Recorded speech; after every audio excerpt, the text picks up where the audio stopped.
कौन कहता है कि मौत आई तो मर जाऊंगा। मैं तो दरिया हूं, समुंदर में उतर जाऊंगा। सीनियर जर्नलिस्ट विनोद दुआ अब हमारे बीच तो नहीं है, लेकिन इस हकीकत से इनकार नहीं किया जा सकता कि अपनी सहाफत के आला मेयार की वजह से उन्होंने अवाम के दिलों पर राज किया है। आइए जानते हैं मुल्क के मुख्तलिफ हिस्सों के जर्नलिस्ट विनोद दुआ के दुनिया से रुखसत होने को किस तरह देखते हैं। दोस्तों, जाने माने टीवी एंकर विनोद दुआ का जाना टीवी पत्रकारिता के एक युग का अंत है। एक युग के अंत से मतलब यहां पर कोई मुहावरा या अतिशयोक्ति नहीं, बल्कि ये एक सच्चाई है। उन्हीं की वजह से हिंदी टीवी पत्रकारिता हिंदुस्तान में जगमगाई थी। अपने एंकरिंग के खास अंदाज के लिए जाने जाने वाले विनोद दुआ जी हमेशा हमारे दिलों में जिंदा रहेंगे। उन्हें पढ़ने, गाने और लिखने का बहुत शौक था। मैंने उन्हें पहली बार जायका इंडिया का जो प्रोग्राम एनडीटीवी पर प्रसारित होता है उसमें देखा था, और उनकी एंट्री में बहुत ही एक अलग और खास अंदाज था जो सीधे गांव से लेकर शहर तक के दर्शकों को जोड़ता था। हमारे दिलों में विनोद दुआ जी हमेशा जिंदा रहेंगे। उन्हें बहुत बहुत श्रद्धांजलि।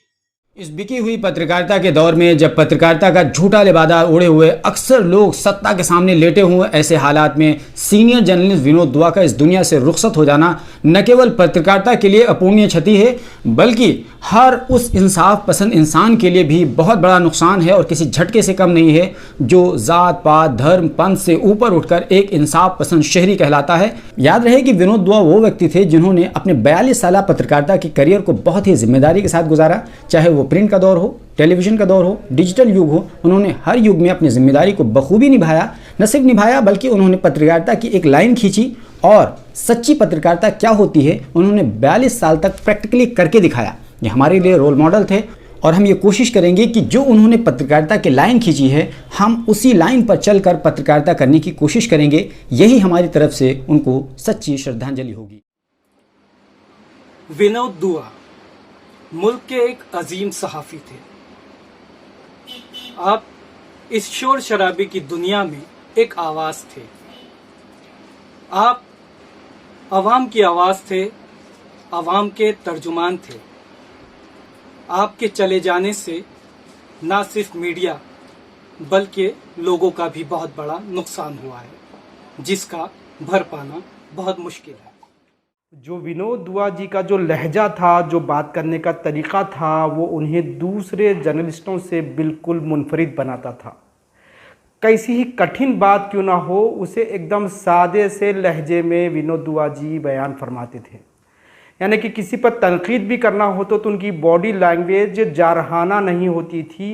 वो एक सिंपल आम सी लहजे में बड़े ही महज़्ज़िब अंदाज से सामने वाले की तनकीद किया करते थे।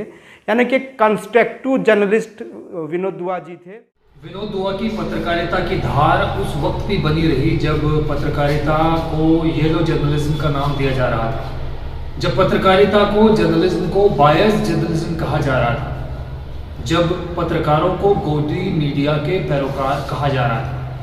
कहा जा सकता है कि विनोद दुआ के जाने से जर्नलिज्म का वो वैक्यूम जो शायद कभी फुलफिल ना हो पाए, लेकिन विनोद दुआ के जरिए हम बहुत सारे पत्रकारिता के आयाम और पहलुओं को समझ जरूर सकते हैं। रहने को दहर में सदा आता नहीं कोई, तुम जैसे गए ऐसे भी जाता नहीं कोई। विनोद दुआ साहब के चले जाने से सहाफत की दुनिया में ऐसा खुला पैदा हो गया है जिसकी भरपाई कर पाना मुमकिन नहीं है। वो हर पत्रकार के लिए या हर सहाफ़ी के लिए एक आइडियल थे, इंस्पिरेशन थे, या यूं कहा जाए कि नए पत्रकारों के लिए वो एक इंस्टीट्यूशन थे। जिस अंदाज में उनकी पेशकश होती थी काबिल तारीफ होती थी। बेबाक पत्रकार थे। सरकार चाहे कोई भी हो, हर सरकार के खिलाफ खुलकर बोलते थे। कठिन सवाल करना कोई उनसे सीखे, बिना डरे बिना झिझके जिस तरह से वो सवाल करते थे, जवाब देने वाले के पसीने छूट जाते थे। बहरहाल विनोद दुआ साहब, अब आप तो नहीं हैं दुनिया में, लेकिन आपकी कमी जरूर खलेगी। सहाफत से करियर की शुरुआत और आखिरी दम तक निष्पक्ष पत्रकारिता एक मुश्किल अमल है, लेकिन विनोद दुआ जी ने न सिर्फ करके बल्कि उसे जी कर दिखाया है और आने वाली नस्लों के लिए मिसाल बन गए।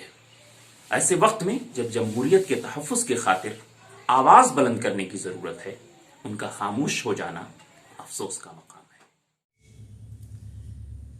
सच बोलते थे और सच के आगे कभी न झुकने वाले सहाफ़ी, हक के अलमबरदार विनोद दुआ का इंतकाल सहाफ़ती दुनिया के लिए एक बड़ा नुकसान है। बेबाक सहाफ़ी विनोद दुआ के हक में ताबिश लखनवी के एक शेर में थोड़ी तरमीम के साथ, तुम्हें ज़माना बड़े शौक़ से सुन रहा था, तुम ही सो गए दास्तां कहते कहते। विनोद दुआ वाकई एक बेबाक सहाफ़ी थे जिनके इंतकाल से बहुत मायूसी और अफसोस हुआ है। वो कई दहाइयों तक सहाफ़त से जुड़े रहे, लेकिन उन्होंने कभी अपने कलम को गिरवी नहीं रखा।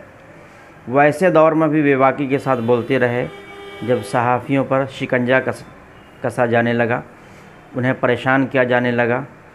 विनोद दुआ का इस वक्त दुनिया से चले जाना दुनियाए सहाफ़त के लिए बहुत ही अफसोसनाक और मायूस कुन है। हम अल्लाह ताला से दुआ करते हैं कि उनके जैसा बेबाक सहाफ़ी मुतबादिल की शक्ल में अता करे। दोस्तों, लोग इस दुनिया में आते हैं और यहाँ से रुखसत हो जाते हैं, यही इस दुनिया का उसूल है। लेकिन कुछ लोग अपनी एक ऐसी छाप छोड़ जाते हैं और उनके जाने से एक ऐसा खला पैदा होता है जिसे पुर करना तकरीबन नामुमकिन होता है। हिंदुस्तानी सहाफ़त की अगर बात की जाए तो इसमें जनाब विनोद दुआ की हैसियत कुछ ऐसी ही थी। मैंने सहाफ़त की शुरुआत 2007 में की और जब मैंने जनाब विनोद दुआ साहब को देखा तो मैंने एक जुमला कहा था। मैं उनसे ज़ाती तौर पे मिला नहीं हूँ और कोई और दूसरा ताल्लुक़ भी नहीं रहा। उन्हें मैंने मुख्तलिफ जो प्लेटफॉर्म पर वो आते थे वहाँ पर देखा है। तो मैंने उनकी सहाफ़त को देखकर, उनकी गैर जानिबदारी को देखकर मैंने एक जुमला कहा था कि अगर ये शख्स मुझे अपना बैग ढोने के लिए रख ले तो मैं इस काम को बहुत खुशी के साथ करने के लिए तैयार हूँ।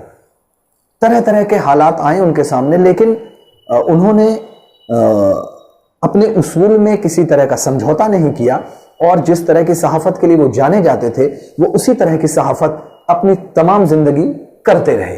तो मुझे बड़ी खुशी है कि मैंने जो जुमला तब कहा था मैं उस पर आखिर वक्त तक उनके बरकरार रह सका कि अगर वो शख्स मुझे अपना बैग उठाने के लिए अपने साथ रख लेते तो मैं इस काम को भी करने के लिए बखुशी तैयार हो जाता। तो जनाब विनोद दुआ साहब तो रुखसत हो चुके हैं और मेरे जो सहाफ़ी दोस्त इस वीडियो में पहले आपसे मुखातिब हुए, उन्होंने बहुत कुछ उनके बारे में आपको बता ही दिया है। मैं अपनी बात को सिर्फ इस शेर पे तमाम करता हूं कि ज़माना बड़े शौक़ से सुन रहा था, ज़माना बड़े शौक़ से सुन रहा था, हम ही सो गए दास्तां कहते कहते।